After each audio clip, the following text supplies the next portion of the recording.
नमस्कार, स्वागत है आपका न्यूज 24 पर। वक्त निष्पक्ष न्यूज का है। तमाम बड़ी खबरें लेकर मैं हूं आपके साथ मकसूद खान। निष्पक्ष न्यूज की शुरुआत एक अहम सवाल के साथ। लाल किले के करीब कौन है? 5 दौर के चुनाव के बाद सत्ता के लिए दावेदारी तेज हो गई है। पीएम मोदी से लेकर अमित शाह तक बीजेपी के तमाम बड़े नेता यह दावा कर रहे हैं कि वो बहुमत के आंकड़े को पार कर चुके हैं। यानी 4 जून को एनडीए का 400 पार जाना तय है। लेकिन इंडिया गठबंधन के तमाम नेताओं की माने तो बीजेपी ने अपनी हार को कबूल कर लिया है। राहुल गांधी की माने तो बीजेपी 150 का आंकड़ा भी नहीं छू पाएगी, जबकि अखिलेश यादव ये कह रहे हैं कि 400 जीत का नारा देने वाले दरअसल 400 हार रहे हैं।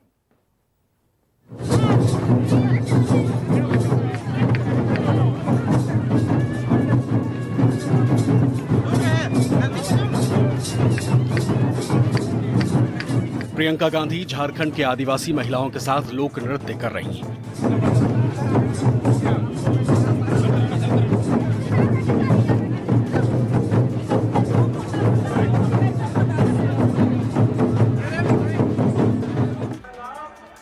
राहुल गांधी और अखिलेश यादव की एक झलक पाने के लिए बेरोजगारों की भीड़ बैरिकेड तोड़ रही है।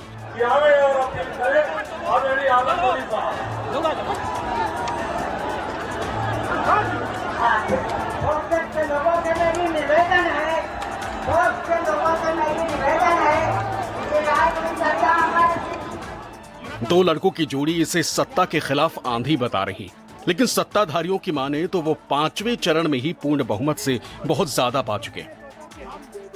नरेंद्र मोदी हार एक्सेप्ट कर गए। कहते हैं ना, गुड बाय,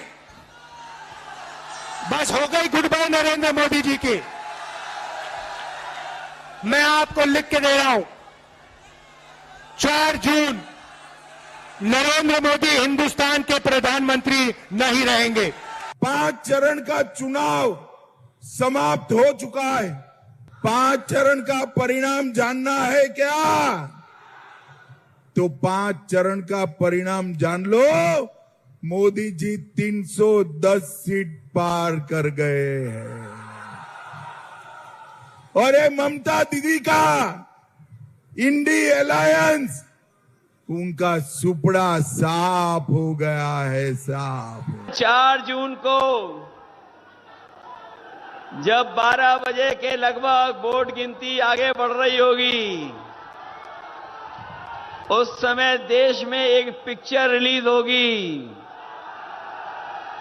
उसका नाम होगा एक थी भारतीय जनता पार्टी।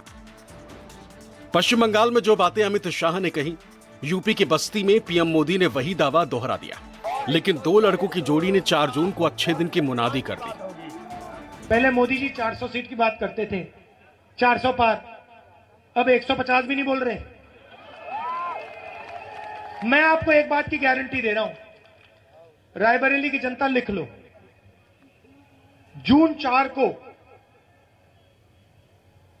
नरेंद्र मोदी हिंदुस्तान का प्रधानमंत्री नहीं होगा। आपका ये उत्साह, ये जन सैलाब, ये आशीर्वाद देश में 5 चरण के चुनाव हो चुके हैं।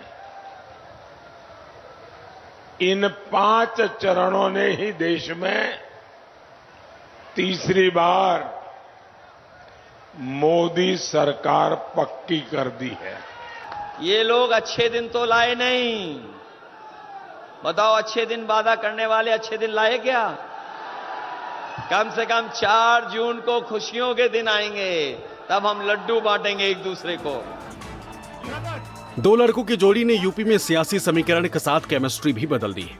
जो तबका कल तक बीजेपी का समर्थक था, वो भी राहुल और अखिलेश की तरफ खींचा चला आ रहा है। हालांकि पीएम मोदी का दावा है कि ये दोनों लड़के 4 जून को बहुत पछताएंगे, लेकिन राहुल ने दावा किया कि झूठ का गुब्बारा फट चुका है। नरेंद्र मोदी की जो छवि थी ना, जो रेप्यूटेशन था, जो इमेज थी, वो आज हिंदुस्तान में खत्म हो गई है। वो बची नहीं है। तो इनका जो रेप्यूटेशन था, इनकी जो छवि थी, ये खत्म हो गई है। ये बची नहीं है, गुब्बारा फट गया है। मैं सपा कांग्रेस के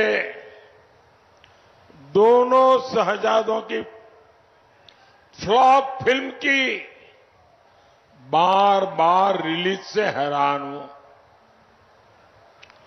ये दोनों शहजादे अब मिलकर अफवाह उड़ा रहे हैं।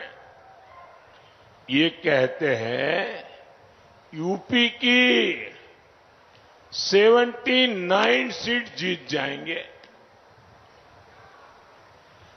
मैं पहले सुना करता था कि लोग दिन में सपने देखते हैं। मुझे अब पता चला दिन में सपना देखने का मतलब क्या होता है।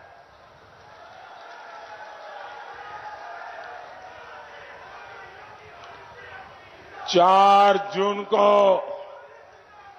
यूपी की जनता इनको नींद से जगाने वाली है और तब ये ठिकरा ईवीएम पर फोड़ेंगे। दिल्ली वाले जो प्रधान सांसद जी हैं, वो शहजादों से घबराए हुए हैं। आप लोगों ने सुना होगा, अपना और भाषण भूल करके आजकल शहजादों पे भाषण दे रहे हैं। ये शहजादों पे भाषण देने वाले शहजादों से इसलिए घरवारे हुए हैं, इस बार शहजादे शह भी देने जा रहे हैं और मात भी इस चुनाव में उनको देने का काम करेंगे। यूपी में पिछले दिनों राहुल और अखिलेश की सभाओं में उमड़ी भीड़ ने हालात को बेकाबू कर दिया। फूलपुर प्रयागराज से आजमगढ़ तक भीड़ की सुनामी पुलिस प्रशासन के नियंत्रण से बाहर हो गई। लोगों से मेरी निवेदन है,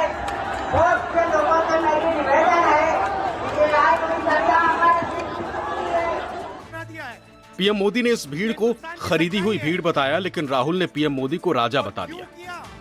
मैं देश का बेटा हूं, आपका बेटा हूं, भाई हूं।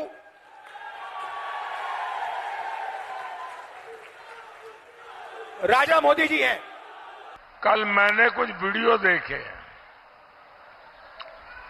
जिसमें लोग भाग भाग करके मंच पे चढ़ जाते थे। तो मैंने पूछा, भाई ये हुड़दंग क्या चल रहा है? तो उन्होंने बताया कि सपा कांग्रेस वाले रैली में लोगों को लाने के लिए कॉन्ट्रैक्ट देते हैं, प्रति व्यक्ति पैसे देते हैं, लेकिन इन्होंने पेमेंट किया नहीं, इसलिए लोग गुस्से में भाग करके मंच पर पहुंच गए।